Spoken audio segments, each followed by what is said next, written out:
Hi, my name's Grace and I still can't poop. It's actually really starting to affect me now. I'm getting very spotty. I'm in a lot of discomfort. So I barely slept last night because of it. One of you suggested a packet of sugar-free polos. I ate a packet of sugar-free polos. Nothing. Nothing has worked so far. There is not even a rumble in the jungle. That's actually a lie. I farted yesterday and I felt something move, just not very far. I'm going to go to the pharmacy today, and if that doesn't help, tomorrow I'll call the doctor. Updates later. Try being my size, Amy. You don't know how it is. There's stuff you can do. You want to be a big baby about everything. I ain't baby. You're the damn baby. Grow the up. You first. Bitch, I've been grown. I pay my bills. My bills are paid. There are still some people who need single-use plastic straws. Hi, so I am one of these people. I need straws for a variety of complicated reasons. But unfortunately, single-use straws are really hard to obtain in my city due to a city ordinance. So I use a lot of reusable straws, and they all suck, pun sort of intended, for a different reason. Let me show you. The first two I want to mention I don't even own anymore because they all break. That is glass straws and paper straws. Yes, paper straws break, they melt in all of my drinks. So what about these guys? I use this one the most. I may hurt my teeth and mouth on it all the time, but it is bent in the shape I need it to be bent. This is a metal straw. This one is not bent, but it is portable, though it molds in its container all the time. Too thin to suck anything out of. Bends, but then you can't drink out of it. I poked myself in the eye with these. I thought I could use a squirty bottle instead, but I am not strong enough to. Quit blaming disabled people for killing the environment.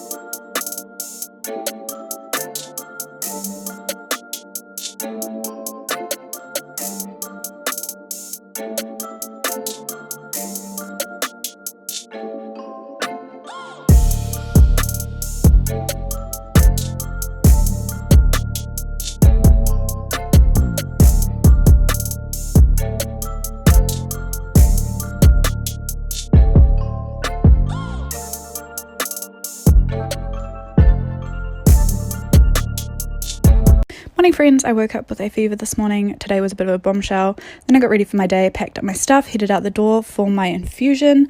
I managed to catch a faint in the car. I was really fainty today. My blood pressure was so low.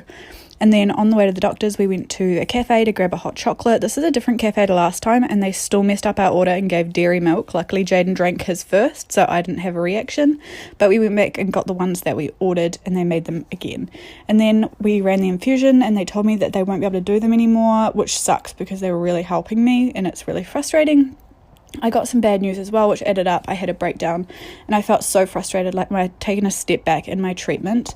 And then we went to our favourite cafe via the Crystal Shop and took it back home and had a picnic. I had a muffin and a frittata, and then I bought some shoes online. I had some soup for dinner, watched Lucifer, and of course had some snuggles with my fairy boy and my human man. Still processing all the news from today. Fighting for your health is so hard. On this episode of How Constipated Are You?, we're on our 4th packet of laxatives. The type of laxatives that when the nurse told you to take them, she said be careful, because once I took 1 packet and shat myself at work. And you're on your 4th, and you still haven't pooped. Cheers!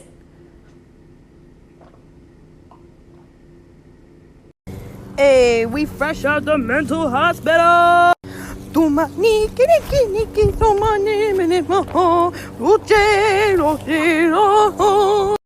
a finger down, I'll tell you what it is at the end. Put a finger down if you deal with headaches, stomach aches, muscle aches, or just generally feeling unwell. Put a finger down if you have trouble sleeping or you sleep too much. Put a finger down if you don't like yourself as a person. Put a finger down if you feel really guilty about some of the things you've done in the past or the way that you're functioning right now. Put a finger down if you feel slowed down or your limbs feel heavy, almost like you're walking through concrete.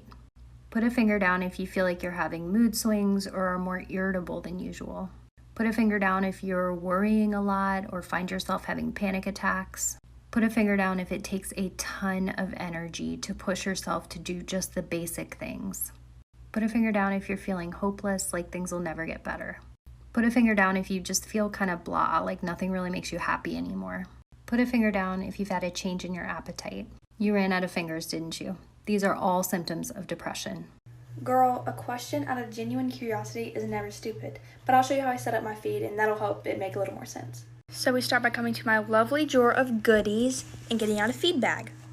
I also get out cans, and the number of cans depends on how much I have time for, if I'm going to bed really late, and how much I think that my body can tolerate that night. But if I can tolerate enough, then I'll do probably 1,600 calories worth of cans. Next, I blow up my bag. And it helps the stuff go in smoother. Then I shake my cans and I pour them in the bag. Love that noise. That was can 1. This is can number 2. And last one for tonight, we've got number 3. And then next, the lids are just twist on like that. Next, I hang up the bag and connect it to the pump. Next, I prime it so I don't get air in my stomach. Last step, connect the 2 ends and go to bed.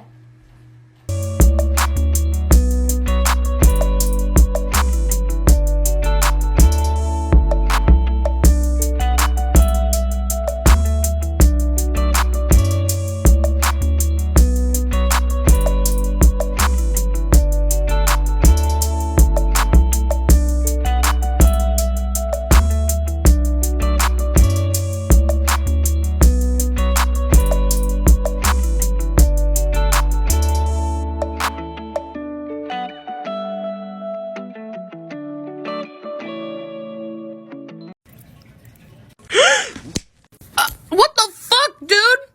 Brooke, you are diabetic. No, I'm not. Yes, you are. It says right here. Oh, that's Sally's records. Okay, well, you still shouldn't be eating cheesecake in a mental hospital. And why not? You aren't here for fun. The nurse gave it to me, though. Well, she's gonna be fired. He isn't going to be very happy about that. Give me his name. No, I'm not a snitch. You're in here for bipolar disorder and you're not a snitch. I have bipolar disorder. I don't have little bitch syndrome. And the fact that you would even ask me to snitch on a nurse is fucked up. Go home to your husband and tell him that you're having an affair with one of the nurses in here and that you're lesbian. How did you know that? I do my research. I have a disorder called POTS, and this is what my fainting episodes look like. So in the beginning, I can tell that an episode is kind of starting because I can feel my heart rate start to rise. So I put on this little heart rate monitor. Right now, my heart rate is about 117. Normal heart rate is anywhere from 60 to 100, so 117 is definitely a little bit high. I'll start to breathe a little bit heavier, and I'll start to get a little bit dizzy, which is how I know that it's time to get down on the floor. Usually I try to put a pillow down on the floor so that way I don't hit my head or anything when I do faint. My heart rate's up to about 122 now, so that's how I know that the faint is coming pretty soon.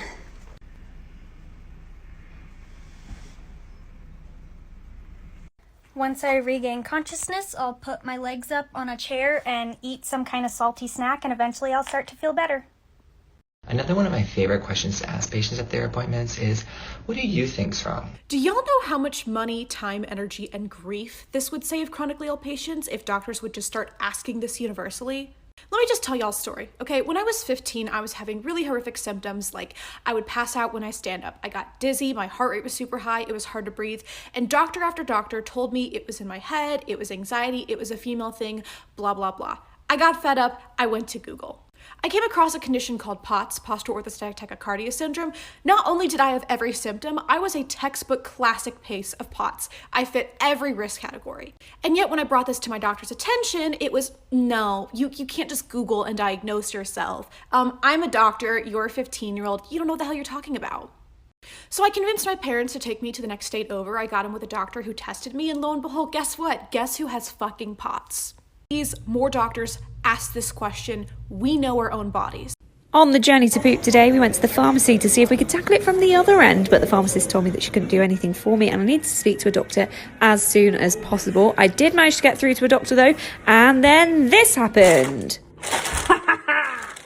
Oh, it's just fibre gel. Fibre gel's not going to do anything. The doctor said if I don't poop within 2 days, then I need to go and get an enema. And then if I don't poop again, then I got to go to hospital. Please, poop lords. Orange flavoured. Right, as someone told me to say, bottoms up. That is absolutely vile. They don't usually work for me, but I'm willing to give it another shot tonight. Seriously though, who enjoys these? I just want to poo.